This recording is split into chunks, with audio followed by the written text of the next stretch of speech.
Buti natakasan niyo si Rosel. Salamat naman. Sir Chris, naaawa po ako kay Rosel.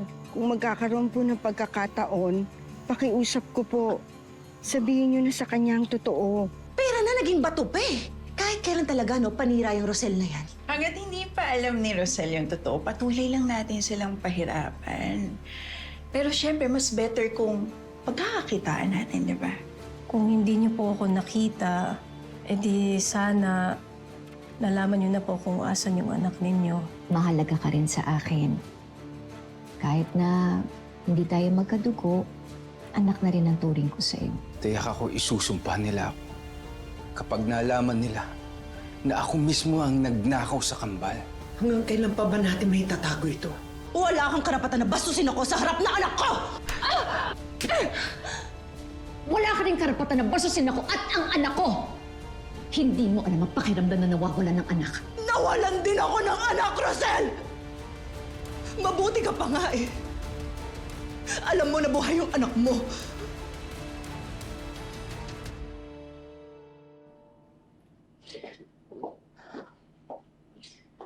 It's been a long night. Tulog na tayo, ha? Good night. Mommy, wait.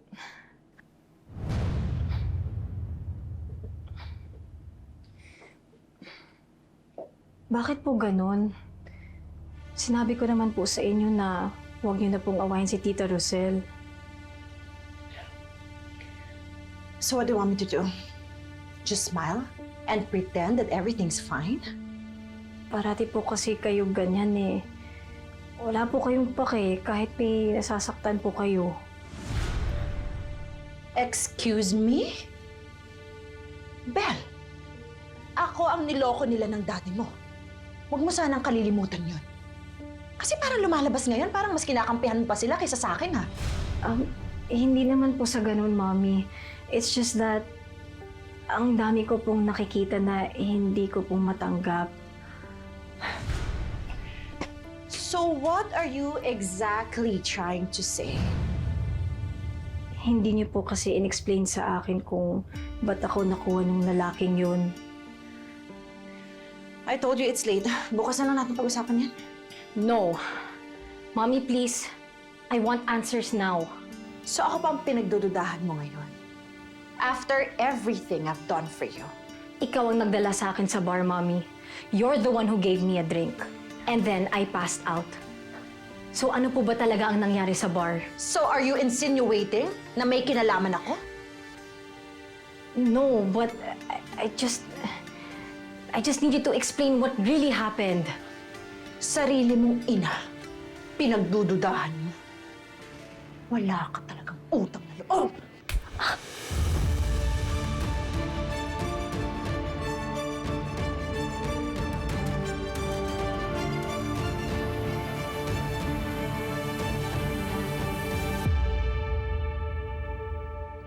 Bakit kailangan mong maapektuhan sa sinabi sa'yo ni Via? Natural, sasaktan ka nun. Dahil bitter siya. Paano po kung totoo? Paano kung pinaparusahan ako ng Diyos dahil sa nagawa kong kasalanan noon? Umatol ako sa may asawa, maling-mali po yun, madam. Oo, mali. Pero pilit mong tinama. Rosel, mag-isa mong pinalaki yung mga anak mo. Mahirap. Pero nanindigan ka. Pero bakit po nawala yung anak ko sa akin? Dahil sadyang may mga taong masasama, tulad ni Malu at ni Gomar. Sila ang dapat na maparusahan, hindi ikaw. Paano pa? Nakatakas na silang dalawa. Isa naman natin sila hahanapin. Basta, huwag ka lang mawawalan ng pag-asa. Dahil naniniwala ako na gagawa at gagawa ng paraan ng pagkakataon para makita mo ang anak mo. All my life, I have been trying to please you, to love you. Chito, this is my daughter, Belle. Belle, this is Chito, the man I've been telling you about. Belle, maraming gumagawa nito. Maganda ka. Gamitin natin yon. Pwede kang sumama sa akin. Dad, hindi ko naman pwede iwan si Mommy. Napakahayop mo talaga.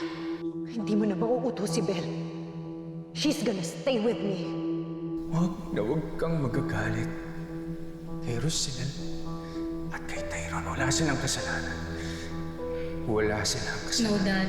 No, Wala Dad. silang kasalanan. Dahil sa ginawa niyo kay Mommy, sila na ang sisisihin ko. Pero kahit anong gawin ko, sinasaktan mo pa rin ako. Mommy, please! Let me help you! Mommy, please! Mommy? Mommy?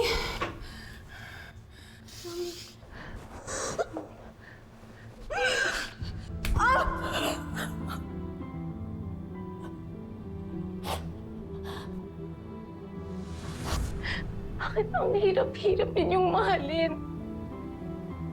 Oo, ampon niyo lang po ako. Pero anak niyo rin po ako eh. You chose to adopt me. No. It was his choice, not mine. Daddy mo lang may gusto umampun sa'yo. Kaya wala kang karapatan na sumbatan ako. I did my best, Belle.